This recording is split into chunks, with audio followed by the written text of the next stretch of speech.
रात्रि क्लास चल रहा था 15 जनवरी 1968। तीसरे पेज की मध्याह्न में बात चल रही थी कि और धर्म वाले तो मुक्ति पाते हैं, मुक्ति धाम में जाते हैं, दुख दर्दों की दुनिया से मुक्ति हो जाती है, और तुमको तो जीवन मुक्ति के लिए तैयार कर देते हैं।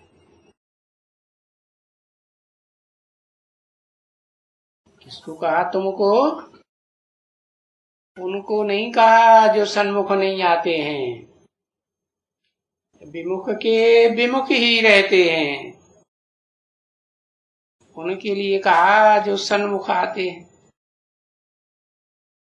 तुमको जीवन मुक्ति मिलती है, जीवन में भी रहते हो, दुख दर्दों से सदा काल मुक्ति भी रहती है। देखो अब अपने अपने धर्म में आकर के जिनका जो पार्ट है वो आकर के अपना पार्ट बजाते हैं, और तुमको तो अपनी राजाई से काम है। अपनी राजाई माने ऐसी राजाई जो राजयोग से प्राप्त होती है, जो राजयोग का ज्ञान बाप आकर सिखाते हैं। तो उनको ये बात समझाए देना चाहिए। उनको माने किनको? उन धर्म पिताओं को ये बात समझाए देनी चाहिए क्या है कि ऊंचे ते ऊंचा भगवंत है, वो जब इस सृष्टि पर आते हैं तो ऊंचते ऊंचे मनुष्य में प्रवेश करके है, हीरो पार्टधारी में प्रवेश करके राजयोग सिखाते हैं। और वो राजयोग जिन्होंने सीखा है तो वो जन्म जन्मांतर की राजाई लेते हैं। वो बाप के द्वारा ऊंचते ऊंच बाप के द्वारा दी हुई राजाई है। नीचे धर्म पे उनसे जो नीचे धर्म पिताएं हैं उनके द्वारा वो राजाई राजयोग से राजाई नहीं मिलती। तो ये बात उनको समझाए देना चाहिए, क्योंकि यहां तक आते तो है ना कौन? बाप के पास आते तो हैं, लेकिन फिर बीच में ही वापस चले जाते। माने ये जो धर्म पिताएं हैं, पैगंबर हैं, कहे जाते हैं पैगंबर, तो वास्तव में वो बाप का पैगाम नहीं देते हैं कि बाप आया हुआ है विश्व की बादशाही देने के लिए, है राजयोग सिखाए रहा है, जिस राजयोग से राजाई प्राप्त होती है। तो अभी तो ये बच्चे समझते हैं कि ये प्रजा में तो आएंगी। कौन? जो आत्माएं आकर के चली जाती है वापस, वो भले राजा नहीं बनेंगे, प्रजा तो बनेंगे, प्रजा तो बन जाएंगे, स्वर्ग में तो आ जाएंगी। पर स्वर्ग में आने के लिए खुश होना चाहिए कि हाँ हम स्वर्ग में आएंगे। स्वर्ग में देव आत्माओं की राजधानी होती है, और राजधानी में सब प्रकार के होते हैं। राजाएं भी होते हैं तो राज्य अधिकारी भी होते हैं, दास दासी भी होते हैं, तो प्रजा भी होती है। तो स्वर्ग में आएंगे, पर तुम अपना पुरुषार्थ तो थोड़ा करो ना, औरों को समझाने का पुरुषार्थ करो। तो ऐसे ऐसे बच्चों को थोड़ा सिखाओ घर में, जो यहाँ आए तो आकर के कुछ तो गद्दी पर बैठे हैं। कौन सी गद्दी? तो बाप राजाई की गद्दी देते हैं, कुछ तो बैठे, नहीं तो यहाँ आने का क्या फायदा? कुछ फायदा हुआ? कुछ फायदा नहीं। यहाँ आते हैं, बाप उनको क्या देखेगा है, क्या समझेगा? बाप को समझना चाहिए ना कि किस लिए आया है बाप, और हम बाप के पास किस लिए आए हैं। ये जो ये आए हुए हैं बाबा के पास, ये भी सर्विस कर सकते हैं। क्या सेवा है? बाप का पैगाम देने की सेवा कर सकते हैं। हमारा परिचय, हमारा परिचय देना है। हमारा क्यों कहा? ये क्यों नहीं कहा मेरा परिचय देना है? हाँ, क्योंकि शिव बाप ये नहीं कहते कि मुझे निराकार आत्मा का ही सिर्फ परिचय देना है। नहीं, क्या करना है? मैं निराकार आत्मा जिस मुकर्रर रथ में हीरो पाटधारी में प्रवेश करके है विश्व की बादशाही देता हूँ, जन्म जन्मांतर की राजाई का वर्षा देता हूँ, मुक्ति जीवन मुक्ति का वर्षा देता हूँ, तो हम दो हैं ना? आत्माएं दो हैं कि एक है? दो आत्माएं हैं। तो ऊंच ते ऊंच पाटधारी आत्माएं हैं ना, तो हमारा परिचय देना है, छोर को बताना है कि ये परिचय क्या है? और वो परिचय की बात तो गीता में भी बताई है। क्या? क्षेत्र और क्षेत्रज्ञ। क्षेत्र माने ये शरीर है। जिस शरीर मुकर्रर रथ में शिव बाप आते हैं, उस शरीर का परिचय देना। किस रथ में आते हैं? अर्जुन का रथ मुकर्रर है ना, तो आते हैं, उसका परिचय देना है।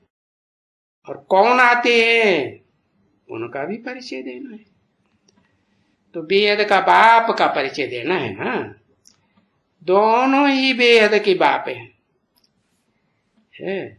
वो निराकार आत्माओं का बाप है, और साकार जिसमें मुकर्रर रूप से प्रवेश करते हैं, वो मनुष्य सृष्टि का, मनुष्यों का बाप है। तो परिचय देने के लिए अभी बेहद के बाप को याद करना है क्या? और दोनों बेहद के बाप है, आत्माओं का भी बेहद का बाप, उससे ऊंचा कोई आत्माओं का बाप होता ही नहीं। और मनुष्यों का भी बेहद का बाप, उससे ऊंचा कोई मनुष्य सृष्टि रूपी रंगमंच पर पार्ट बजाने वाला होता ही नहीं। तो बाबा कहते हैं, तुम मुझे याद करेंगे तो पावन बन जाएंगे। क्या? कौन कहते हैं? मुझे एक को या दो को है? दो को, एक को। कौन एक है? एक शिव बाबा नहीं, शिव बाप नहीं। एक शिव बाप नहीं कह सकते, मुख से कहा जाता है ना। शिव बाप तो निराकार है, उनको मुख तो है ही नहीं, वो कैसे कहेंगे? तो वो साकार मुकर्रर रथ में आकर के कहते हैं, तुम मुझे याद करेंगे तो पावन बन जाएंगे। पावन देवताएं होते हैं ना, तो देवी देवता सनातन धर्म में आ जाएंगे और अच्छी तरह से याद करेंगे, है 84 के चक्र को भी याद करेंगे, तो चक्रवर्ती राजा बन जाएंगे, रानी भी बन जाएंगे। तो थोड़ा ही अक्षर इन बच्चों को समझाते रहो। किन बच्चों को? जो यहाँ आते हैं उनको समझाते रहो, तो इनको खुशी का पारा चढ़ेगा। क्या खुशी का पारा चढ़ेगा? है कि मैं ऐसी नई दुनिया में जाते हैं जहां यथा राजा रानी तथा सब क्या होंगे, एक जैसे होंगे, समान होंगे, कि ऊंचे नीचे होंगे, बना सब आत्मिक स्थिति में होंगे या नहीं होंगे? सब आत्मिक स्थिति में, आत्मिक स्थिति में रहेंगे तो खुशी का पारा चढ़ेगा। और जब ये देव आत्माएं आत्मिक स्थिति में नहीं रहते हैं, देवभान में आ जाते हैं द्वैतवादी द्वापर युग से, धर्म पिताओं के संग के रंग से, तो क्या होता है? खुशी का पारा चढ़ता है कि उतर जाता है? उतर जाता है। देखो, आत्माएं जब तक घर में रहती है ना, तो वो तो आत्मलोक है, वहां तो न सुख है न दुख है। फिर इस षष्ठी पर आते हैं तो बाल बच्चे, ये वो उछल नहीं आती है ऊपर की, क्या ऊपर की उछल माने परमधाम में, आत्मलोक में जो समान स्टेज में रहते हैं आत्मा आत्मा भाई भाई, वो उछल आती है? फिर नहीं। नीचे की सृष्टि में आते हैं तो ढेर सारे संबंध देह के बन जाते हैं, तो उससे नीचे उतरने। ऐसे ऐसे बाहर वाले भी जो आते हैं, बाहर वाले कौन और अंदर वाले कौन? बाहर वाले माने जो विदेशी आते हैं, दूसरे धर्म के आते हैं, वो दूसरे धर्म वाले सब बाहर वाले ही हुए ना। हाँ, तो जो भी आते हैं प्रदर्शनी में, उनको बाप का परिचय देना है। तो गाया जाता है ना, बच्चे के आगे पूछते थे ना, ऋषियों मुनियों से पूछते थे कि रचयिता और रचना की आदि पर्यंत को जानते हो? तो वो नेति नीति करते आए कि हम उसके इति अंत को भी नहीं जानते और आदि को भी नहीं जानते। अब तुमको तो उनके आदि अंत का सारा पता चल गया। बस 2 अक्षर हैं, क्या? आदि कौन और अंत कौन? आदि नारायण को क्या कहेंगे? आदि, और फिर अंत भी कहेंगे ना। जो आदि सो अंत भी है। तो अभी तुम उनको समझाओ, है उनको क्या समझावेंगे?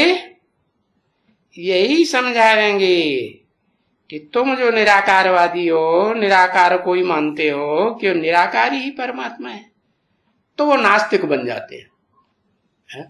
किसी के ऊपर आस्था ही नहीं। निराकार के ऊपर आस्था माने क्या? निराकार के ऊपर विश्वास का मतलब क्या हुआ? कुछ मतलब नहीं। निराकार जब तक साकार न बने, साकार मनुष्य सृष्टि में ना आवे और साकार मनुष्य सृष्टि के मनुष्यों में प्रवेश करके पार्ट न बजावे, तो फिर वो पहचाना कैसे जाएगा? पहचाना जाएगा? नहीं पहचाना जा सकता। तो जब वो साकार में आते हैं तो तुमको साकार के ऊपर निश्चय विश्वास बैठता है। निराकार के ऊपर कैसे विश्वास बैठेगा? निराकार बिंदी बिंदी सारी आत्माएं ज्योति बिंदु है। पता चलेगा कौन सी आत्मा के ऊपर विश्वास है, कौन से ऊपर श्रद्धा विश्वास है, पता ही नहीं चलेगा। है तो नास्तिकों को भी आस्तिक बनाना है। जो निराकारवादी हैं वो हो गए नास्तिक, न जानने वाले। क्या कि आत्मा भी तो निराकार ही होती है ना। और निराकार आत्मा जब तक साकार शरीर धारण न करे तो उनको कोई पहचान सकता है? पहचानेगा नहीं। तो अज्ञानी कहेंगे कि ज्ञानी कहेंगे?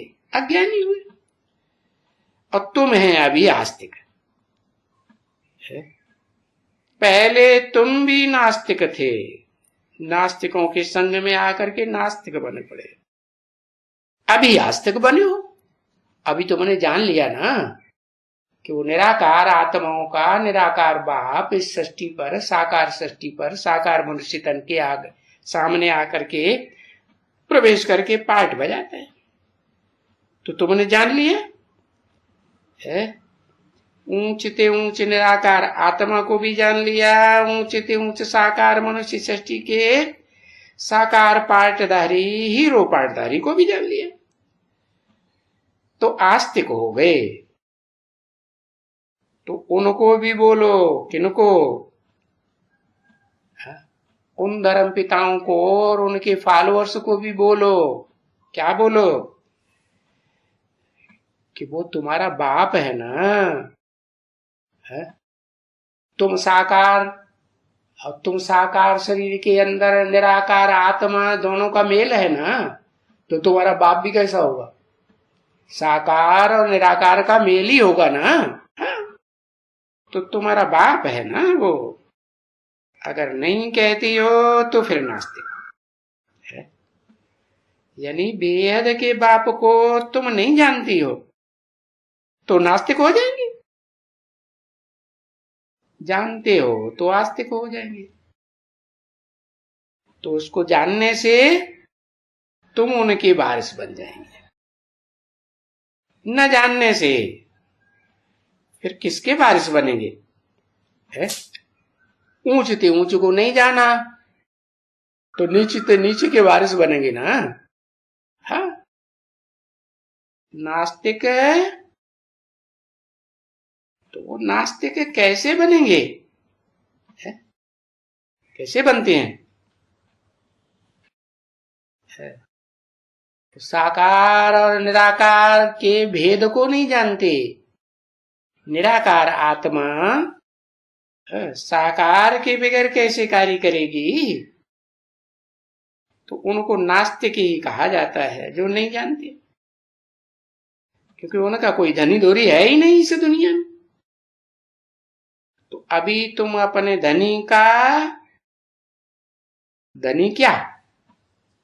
धनी बाप, धनी पति, पतियों का पति, बापों का बाप। तो जो चाहिए सो उनको कहो। तुमको क्या अच्छा लगता है? तुमको पति अच्छा लगता है कि बाप अच्छा लगता है? जिनको वर्षा चाहिए वो कहेंगे हमें तो बाप अच्छा लगता है।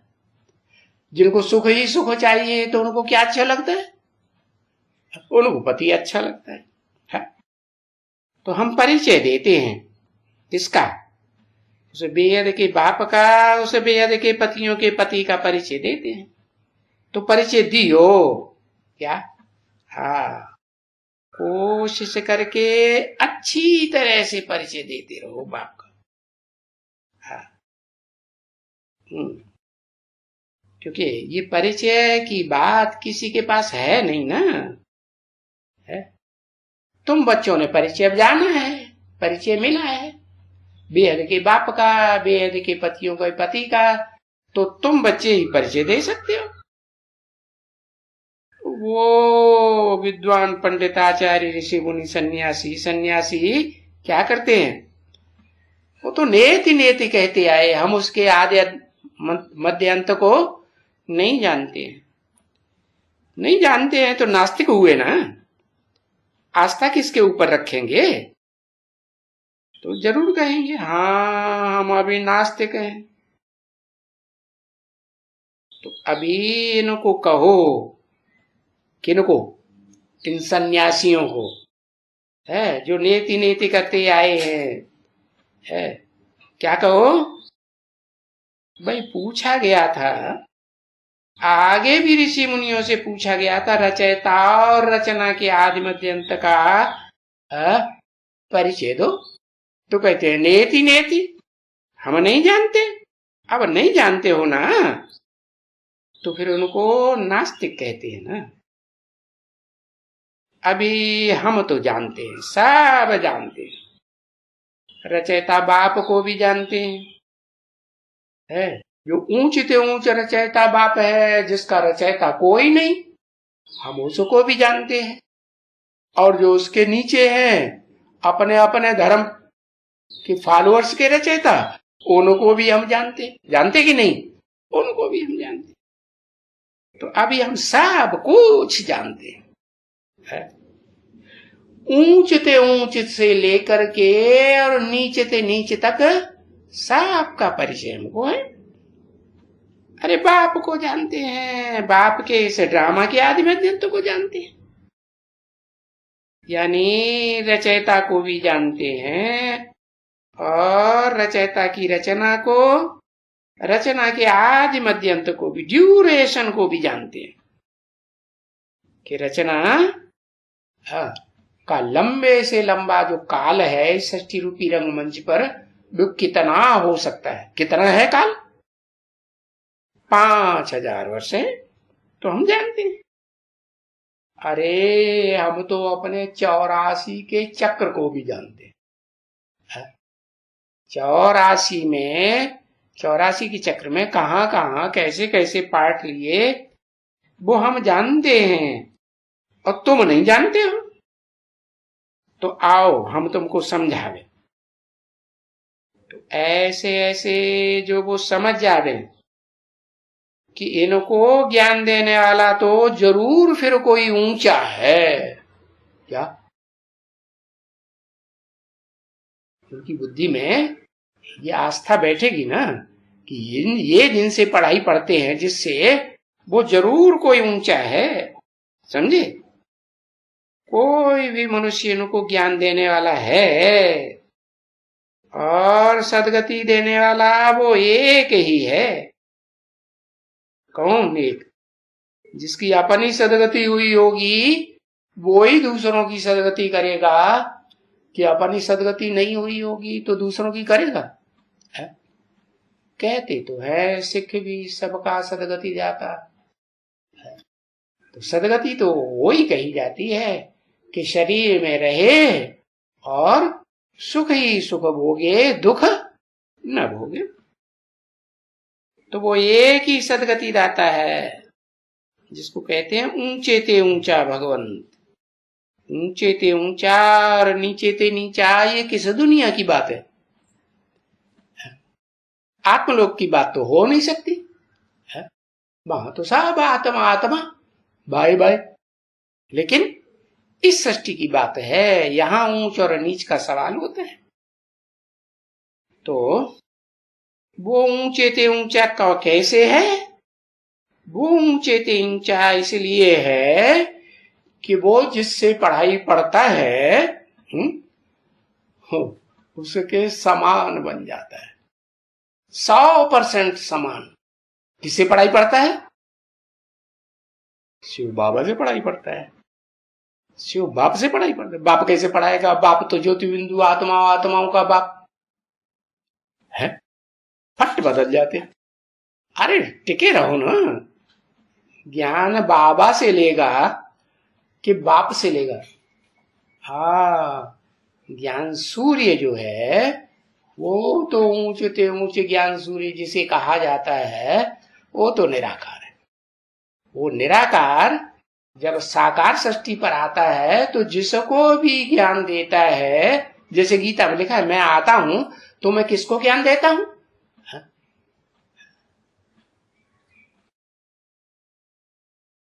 ये राजयोग मैंने विवस्वत को सिखाया था। विवस्वत माने ज्ञान सूर्य। तो मैं ज्ञान सूर्य हूं तो क्या बनाता हूं? जिसको बनाता हूं वो भी ज्ञान का सूर्य है इस सृष्टि पर। तो और कोई मनुष्य ज्ञान देने वाला नहीं है सृष्टि रूपी रंगमंच पर। क्या? एक के सिवाय एक ही सदगति दाता है, जिसको कहा जाता है ऊंचे ते ऊंचा भगवंत। और वो ऊंचे ते ऊंचा भगवंत कैसे बनता है? जितने भी धर्म पिता हैं उन सब ने निराकार को याद किया या साकार को याद किया है? किसको याद किया? सब निराकार को याद किया। अच्छा, सिर्फ निराकार को याद करेंगे तो इतने ग्रेट फादर्स बन जाएंगे? है?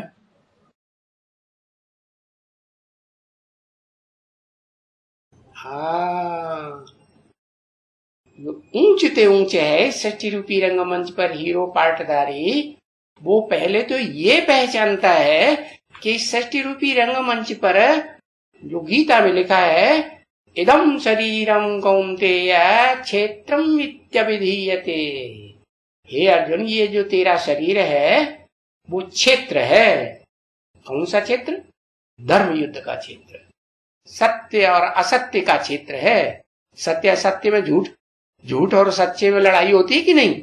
हाँ, तो ये शरीर रूपी रथ में जो धर्मों का युद्ध हो रहा है उसमें सच्चा धर्म पिता कौन है?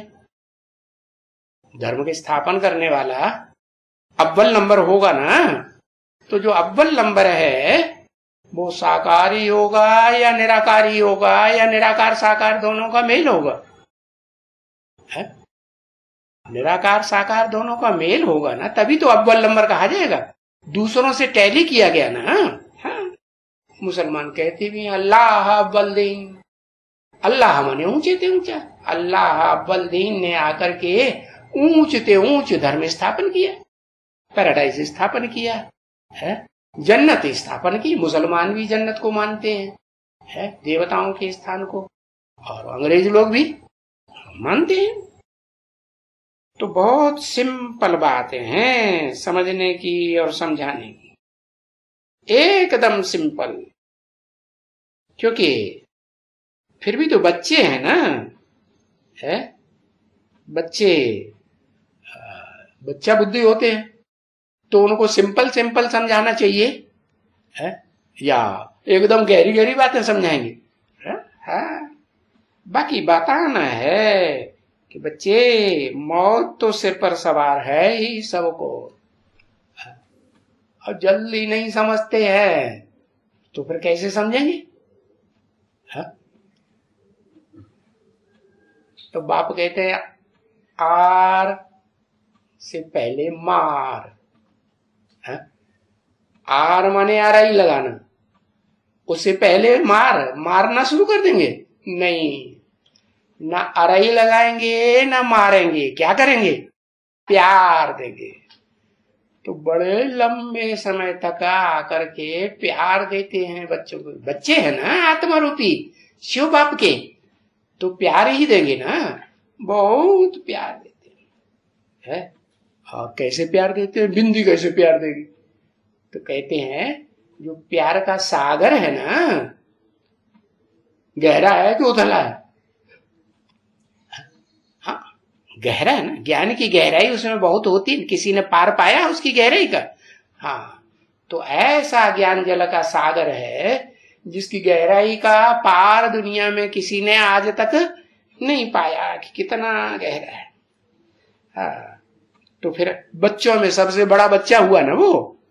हाँ, तो बताया कि मौत तो सबके ऊपर सवार है, चाहे बड़ा बच्चा हो, चाहे मध्यम बच्चा हो, चाहे छोटे बच्चे हो, सबको मरना है कि नहीं मरना है?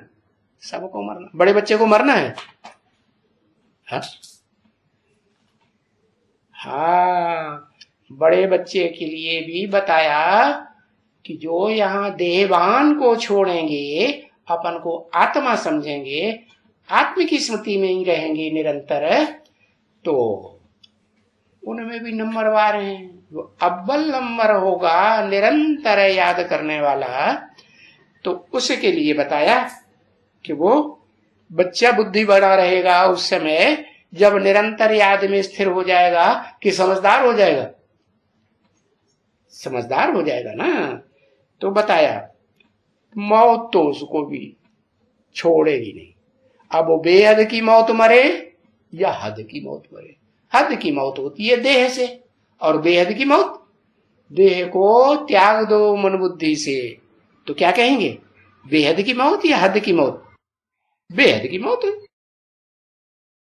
तो मौत तो सबके ऊपर सवार है, चाहे देह की मौत से मरो और चाहे बेहद की मौत, देह की स्मृति को याद करना छोड़ दो, आत्मिक स्थिति में स्थित हो जाओ, उसमें फिर नंबरवार है। अगर उनको ये लक्ष्य होगा, क्या समझने वालों को, कि भाई मरना तो सबको है, चाहे देह से मरो और चाहे देह की स्मृति को छोड़ दो, निरंतर आत्मिक स्मृति में रहो, आत्मा के बाप को याद करोगे तो आत्मिक स्मृति में जल्दी टिक जाओगे। बाप से तो ताकत मिलेगी ना, जिसका संग करेंगे उसका रंग लगेगा ना। तो आत्माओं का बाप है ही निराकार, तो निराकार की ताकत मिलेगी ना, तो स्थिर हो जाएंगे आत्मिक स्थिति में जल्दी। तो बाप को याद करते होंगे तभी भी जबकि कोई शरीर छोड़ता है, शरीर छोड़ता है तो कहते हैं हाय राम, हे भगवान। नहीं, हाय राम की बात नहीं। हाय राम कब करेंगे? शरीर से लगाव है तो हाय राम करेंगे, हाय हाय निकलेगा। और आत्मिक स्थिति में स्थित हो गए तो फिर हाय हाय निकलेगा नहीं, फिर तो आत्मा को अपने जन्मों का ज्ञान होगा ना। बीज रूप स्टेज में टिकेंगे तो बीज जो है विस्तार के स्वरूप को जानेगा नहीं। तो बताया उस समय में ये समझ करके, जब कोई समझाते हैं ना तो पहले खुद समझ करके फिर शिव बाबा का परिचय दो। खुद ही नहीं समझा है कि शिव क्या है और बाबा क्या है तो दूसरों को पूरा समझा सकेंगे? खुद बुद्धि में बैठा हुआ है, तथाकथित कम कला के जो कमकुरी के ब्राह्मण हैं उनकी तरह बुद्धि में बैठा हुआ वो निराकार है। क्या समझते हैं? शिव क्या है? निराकार है। तो शिव निराकार आत्माओं का बाप है या बाबा है? बाबा है? नहीं, वो तो आत्माओं का बाप ही हुआ ना। वो आत्माओं का बाप जब तक शरीरधारी में प्रवेश न करे तब तक दूसरे कोई भी संबंध जोड़ किसी के साथ नहीं सकता। दूसरे संबंध बनते ही तब हैं जब शरीर में आत्मा प्रवेश करती है। आत्मलोक में ढेर सारे संबंध होते हैं? नहीं, आत्मलोक में क्या संबंध? आत्मा भाई दूसरे कोई संबंध नहीं। इस षष्टि रूपी रंगमंच पर जब आत्माएं आती हैं तो ढेर के ढेर संबंध बनते हैं। तो हाय शिव बाबा कब कहेंगे? जब देह की याद रहेगी तो देह का लगाव आएगा, देह के संबंधी याद आएंगे, देह छूटेगी तो हाय राम कहेंगे। भले शिव बाबा कहें तो भी बहुत अच्छा है, क्या कम से कम मुख से तो निकले क्या शिव बाबा है? तो शिव बाबा मुख से निकलेगा। शिव बाबा इस सृष्टि पर आया है कि नहीं है? तो जब मुख से बुलाएंगे शिव बाबा तो बाबा के पास इस दुनिया में होने के कारण आवाज जाएगी या नहीं जाएगी? बाबा कहते तुम मुझे याद करो, मैं फौरन हाजिर हो जाता हूं। कौन हाजिर हो जाता? शिव बाप या शिव बाबा? कौन हाजिर हो जाते? हाजिर, शिव बाबा हाजिर हो जाते। तो बहुत अच्छा है शिव बाबा मुख से निकले, क्योंकि शिव का परिचय तो मिल गया ना। तो मुख से शिव बाबा निकले तो फिर बहुत अच्छी बात है। मुख से भी तो निकले, चलो बुद्धि से उतना याद नहीं आता है तो वाचा से ही निकले शिव बाबा। तो शिव बाबा के पास आवा, क्यों पहचान लिया ना, जान लिया ना कि वो निराकार शिव जो है वो साकार मनुष्य तन में आकर के ही बाबा बनता है। सारे संबंध भी बनते हैं, जो संबंध से तुम्हें याद करो वही संबंध की प्राप्ति तुमको हो जाएगी। ओम शांति।